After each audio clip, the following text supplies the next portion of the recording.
What's up guys, welcome back to the channel. So today I'm going to be showing you how to change the coolant in your vehicle. I'm going to be working on my 2000 Mercury Mountaineer and I'm just going to be using the regular green coolant. Make sure you are working on a cool engine before you even touch your cooling system. When your engine's hot, this coolant system is pressurized and that coolant expands. So if you go to remove this cap or open any valves with that coolant in there, it'll spew out and it will burn you. I'm going to take you underneath the car because we need to access the bottom of the radiator. That's where our petcock's located. That's just the drain. And in my case, I have this plastic cover and there's just 4 bolts, 2 on this side, 2 on the other side, and that'll remove this cover and give us access to that radiator.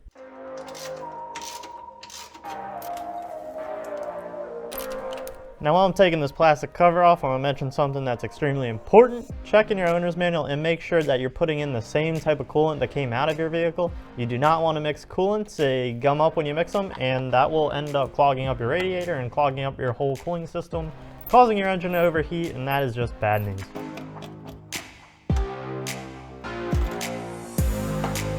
Now that we have access to the bottom of the radiator, we need a way to catch that coolant, so I'm going to be using just an open top oil pan.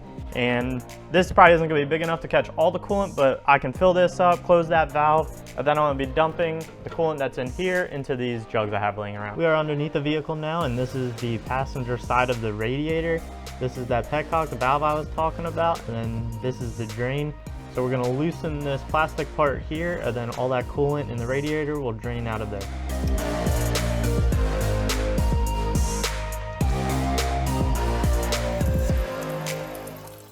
In order to make that drain a little quicker, you can open up your radiator cap and that'll just let air into the top of the radiator and let that drain much quicker.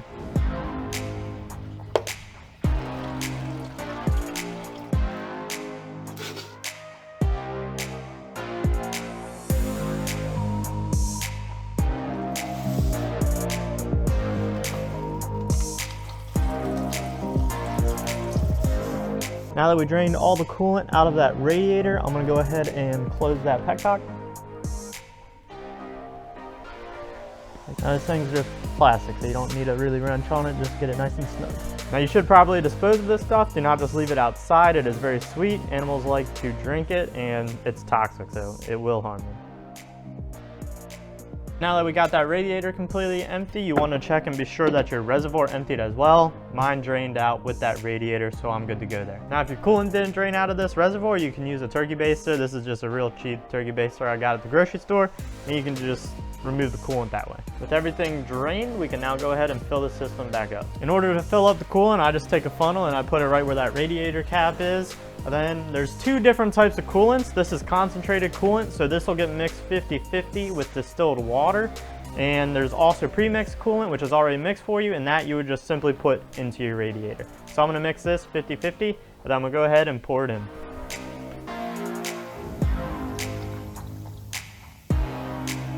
So the radiator is now full of coolant, and as you can see, I filled up this funnel almost to the top. And what that's going to allow me to do is when I start this vehicle and that water pump kicks on, we still need to get all the air out of this system, and it'll suck in this coolant, filling in those air pockets. But for now, before we even touch all that, we need to fill up our reservoir because we emptied that. So I'm going to fill that up somewhere in between the cold and the hot line. I'm going to start the car and that's going to kick on the water pump, which is going to start circulating all that coolant throughout this engine, and it is going to start working out all those air pockets. So this coolant in this funnel will start getting sucked down into the radiator. I'm going to keep adding coolant to that just to ensure that this radiator has plenty of coolant. Another little tip, if you're having problems with those air pockets, you can squeeze your upper radiator hose, and as you can see, that coolant's already going down and that's starting to work the air pockets out. If you're going to squeeze the radiator hose with the engine on, be extremely careful, especially with this vehicle. This fan is very close to that hose. Do not catch your fingers in it. And when I kick this engine on, I want to be sure that the heat is on in the cabin, and that'll just get that coolant circulating through the heater core as well.